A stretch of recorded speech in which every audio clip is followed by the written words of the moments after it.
বন্ধুরা, আবার একটা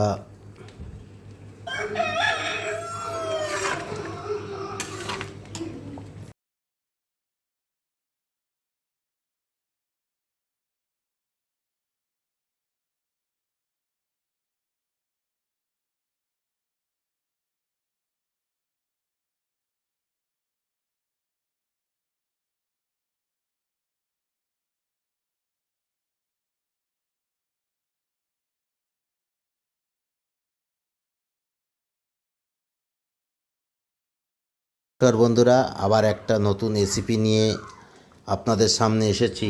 আমার এখন ট্যুরিস্টের সিজন আগস্ট থেকে শুরু হবে, তাই আমি কিছু আম নিয়ে আসছি, যেগুলো দিয়ে টক মিষ্টি চাটনি হবে, যা খুব কাস্টমার খুব পছন্দ করে, অথবা ট্যুরিস্টও বলতে পারি, কারণ ট্যুরিস্টের কাজই করি। তো 8 কেজি কাঁচা আম নিয়ে আসছি। চেন্নাইয়ের যে আমগুলো হয় বড় বড়, এই আম দিয়ে এই চাটনিটা আজকে তৈরি করছি। প্রথমে আমগুলো ধুয়ে ছোট ছোট পিস করে এটাকে কুকারে একটা সিটি দিয়েছি।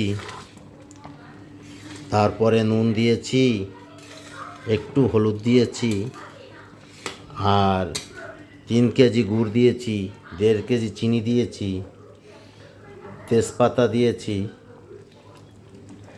বাকি যেসব করণীয় আছে সেইগুলো পরে দেব। এখন এই আমের ভিতরে যে জলটা আছে সেটাকে শুকিয়ে নেওয়ার পরে বাকি যে ইনগ্রিডিয়েন্টগুলো হবে সেগুলো মিশাবো। তখন আপনাদেরকে বাকি পদ্ধতিটা বলবো।